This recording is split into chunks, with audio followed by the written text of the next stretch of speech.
کسی سیاسی اور پولیٹیکل پوائنٹ سکورنگ کے لیے نہیں آئے. ہم اپنے درد سے مجبور ہو کے آئے ہیں, اپنے بچوں کے ساتھ آئے ہیں, اپنے خواتین کے ساتھ آئے ہیں, مظلوموں کے اوپر غیرت کے لیے آئے ہیں, اپنے پیغمبر شافی محشر ساقی کوثر کی امت کے اوپر ننگ کے لیے یہاں پہ آئے ہیں, اور کوئی مقصد نہیں ہے. اور ایک چھوٹا سا مطالبہ آپ کے سامنے رکھا ہے کہ کم از کم وہ تسلیم کر لو, ہم دھرنا اٹھا دیں گے. اس لیے میں حکومت سے کہتا ہوں ہماری صبر کو کمزوری نہ سمجھا جائے, ہماری امن پسندی کو کمزوری نہ سمجھا جائے. جینا ہوگا مرنا ہوگا, دھرنا ہوگا دھرنا ہوگا. میں آپ لوگوں سے کہتا ہوں, کولمبیا یونیورسٹی میں نے صبح پھر سن لیا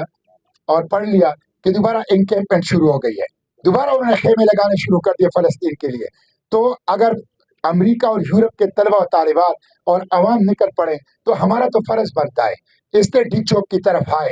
یہ سیو غزہ آپ کا پلیٹ فارم ہے, یہ رفع آپریشن بند کرو, غزہ بچاؤ دھرنا یہ آپ کا دھرنا ہے. پاکستان کے تمام ماؤں کا دھرنا, پاکستان کے تمام والدین کا دھرنا, پاکستان کے نوجوانوں کا دھرنا, پاکستان کے طلبہ و طالبات کا دھرنا, پاکستان کے معصوم بچوں کا دھرنا, پوری پاکستانی قوم کا دھرنا مظلوم کے لیے ہے, ظالم کے خلاف ہے. حکومت کو کانسٹیٹیوشن کے آرٹیکل 40 کے تحت اپنے فرائض یاد دلانے کے لیے ہے. اس لیے یہ آپ کا دھرنا ہے. آیا کر یہاں پہ, ہم گرمی ہو یا سردی ہو, دن ہو یا رات ہو, آندھی ہو یا طوفان ہو, وائلنس ہو یا تشدد ہو, ہمارا خون بھی بہائے, ہم پرامن انداز سے یہاں پہ بیٹھے رہیں گے, اپنا دھرنا جاری رکھیں گے, اس وقت تک جاری رکھیں گے جب تک رفع آپریشن بند نہیں ہوتا اور غزہ بچایا نہیں جاتا. تو میری آپ سے یہ درخواست ہے کہ ایک تو اس دھرنے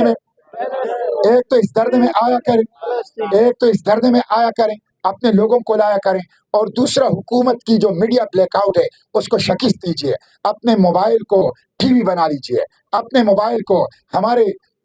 ٹی وی اسٹیشن بنا لیجیے, اور اپنے موبائل سے سیو غزہ کی ایکٹیویٹیز, فلسطین کی ایکٹیویٹیز اتنے بڑے پیمانے پر کراچی سے چترال تک اور گلگت سے گوادر تک پھیلا دیجیے کہ حکومت کی اس میڈیا بلیک آؤٹ کی تاریخ اور سیاہ سازش کو آپ ناکام بنا سکے, اور غزہ کی بات کو, سیو غزہ کی بات کو آپ ہر پاکستانی کی بات بنا سکے. انشاءاللہ ڈی چوک یہ فلسطین کی آزادی کا مورچہ ہے, ڈی چوک یہ غزہ کے درد کا مورچہ ہے, ڈی چوک اسرائیل کے خلاف مزاحمت کا مورچہ ہے, ڈی چوک اسرائیل نواز بزدل حکمرانوں کے خلاف جدوجہد کی علامت اور استعارہ ہے, ڈی چوک پاکستان کے عوام کی عکس اور فلسطین کے لیے احساسات اور جذبات اور محبت اور عشق اور عقیدت کا استعارہ اور علامت ہے, اور ڈی چوک کے اندر یہ جدوجہد انشاءاللہ جاری رہے گی.